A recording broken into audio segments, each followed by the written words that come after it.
लोकसभा में सदन कार्रवाई में अखिलेश यादव क्या कुछ कहना, सुनाते हैं आपको। लोगों को लेकर के उस विधानसभा में आए हुए थे।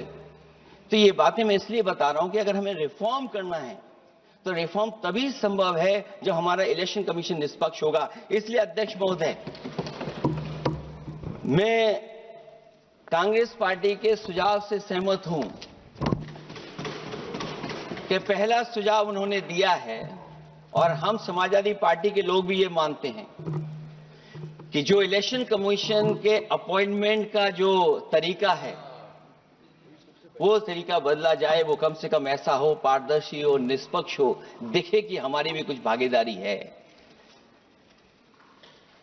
क्योंकि जो व्यवस्था पहले थी उस व्यवस्था को अगर बदलने का काम किसी ने किया तो भारतीय जनता पार्टी ने किया है। इस व्यवस्था को बदलने का जो सुझाव कांग्रेस पार्टी की तरफ से है उस सुझाव से हम सहमत हैं।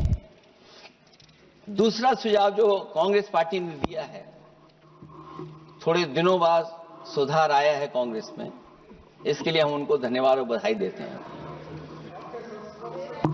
उन्होंने कहा, और अध्यक्ष महोदय मेरा भी सुझाव है कि इलेक्शन बैलेट पेपर से होना चाहिए। और इसलिए होना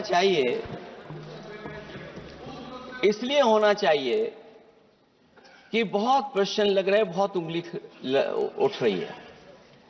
इलेक्ट्रॉनिक चीजों पे बहुत सवाल खड़े हो रहे हैं और केवल भारत के अंदर लोकतंत्र में नहीं, दुनिया के लोकतंत्र में। और ये जो लोग कुछ कह रहे हैं इलेक्ट्रॉनिक की बात और टेक्नोलॉजी की बात कर रहे हैं, मैं उनसे कहना चाहता हूं कि भारत और जर्मनी की तुलना कर लें, भारत और अमेरिका की तुलना कर लें, भारत की और जापान की तुलना कर लें, हम कहां खड़े हैं। अगर वो संपन्न देश जो टेक्नोलॉजी में हमसे कई गुना आगे हैं, अगर वो स्वीकार नहीं कर रहे ईवीएम, तो आखिरकार हम ईवीएम को क्यों स्वीकार कर रहे हैं। अगर उन देशों में लोकतंत्र है और बैलेट से वोट पड़ रहा है तो यहां पर भी बैलेट से वोट पड़ना चाहिए। और जो मेरी जानकारी जहां तक पहुंचती और जानकारी है मुझे, वो जानकारी ये कहती है कि जर्मनी में अगर आप ईवीएम से वोट डालेंगे तो वो अनकॉन्स्टिट्यूशनल माना जाएगा। सोचो, जर्मनी जैसा देश बैलेट पेपर से वोट डलवा रहा है, तो आखिर भारत जैसा देश हम बैलेट पे क्यों नहीं जा रहे हैं। जो रिफॉर्म की बात आई है, सबसे पहला सवाल यही है कि रिफॉर्म का मतलब क्या होता है। जब कोई चीज अपने मूल रूप स्वरूप में होती है तो उसे फॉर्म कहते हैं। जो वो मूल फॉर्म को खो बैठती है तो डिफॉर्म हो जाती है, और फिर उसी मूल फॉर्म में ले जाने का जो प्रयास होता है वो रिफॉर्म कहलाया जाता है। अध्यक्ष महोदय, सवाल ये भी है कि रिफॉर्म की जरूरत क्यों पड़ी, हमारी चुनावी प्रक्रिया खराब क्यों हुई, उसे खराब किसने किया। किसी भी चीज के खराब होने के दो कारण होते हैं। एक ये कि उसे बाहरी लोगों ने खराब किया, और एक ये कि उसके अंदर से ही किसी ने खराब किया या किसी ने अपने स्वार्थ के लिए करवाया। तो अध्यक्ष महोदय, आज ये अजीब हालत है कि बाहर से ज्यादा चुनावी प्रक्रिया अंदर से खराब हुई है। और ये उदाहरण इसलिए मैं देना चाहता था बाई इलेक्शंस के और लोकसभा के इलेक्शन का, क्योंकि जिस तरह की शिकायतें की गई थी अध्यक्ष महोदय, एक भी शिकायत पे कार्रवाई नहीं हुई। एक और मैं उदाहरण देना चाहता हूं, फर्रुखाबाद का चुनाव लोकसभा का, हालांकि और लोकसभा के चुनाव को मैं नहीं कहूंगा, लेकिन फर्रुखाबाद का लोकसभा का चुनाव जो पिछली बार 2024 में बड़े करीब से मैंने देखा। वहां के जिलाधिकारी, वहां का पुलिस का प्रशासन पूरे दिन लाठी चलाता रहा, और कभी लाइट जाती थी, कभी लाइट आती थी। जब हम लोगों ने जानकारी करने की कोशिश की कि आखिरकार क्यों हो रहा है, तो पता लगा कि उन्हें रिजल्ट बदलना है। तो उत्तर प्रदेश का इस तरह एक रिजल्ट नहीं बदला गया, कई जगह रिजल्ट बदला गया। हम इलेक्शन कमीशन के सामने खड़े रह गए कि इलेक्शन कमीशन को बताते रहे कि धांधली हो रही है, लेकिन इलेक्शन कमीशन ने कोई सुनवाई नहीं की। ये केवल लोकसभा में नहीं, मैं फिर लौट करके आता हूं, जितने भी बाई इलेक्शन हुए हैं वहां पर वोट चोरी अध्यक्ष नहीं हुई, वोट डकैती हुई है। और मैं फिर कहता हूं, जहां जहां आप लोग जीते हो बाई इलेक्शन में, अभी 27 भी आने वाला है, अगर एक भी लोग वो जो विधानसभा आप जीत करके दिखा देना, मैं on the floor of house कह रहा हूं अध्यक्ष महोदय, अगर निष्पक्ष चुनाव होगा तो एक भी भारतीय जनता पार्टी वहां पर सीट नहीं जीतने वाली है। दूसरा कि जो समय समय पर पैसा आ जाता है अकाउंट में, ये लोकतंत्र को सबसे ज्यादा कमजोर कर रहा है। 10,000 बिहार में बांट दिए।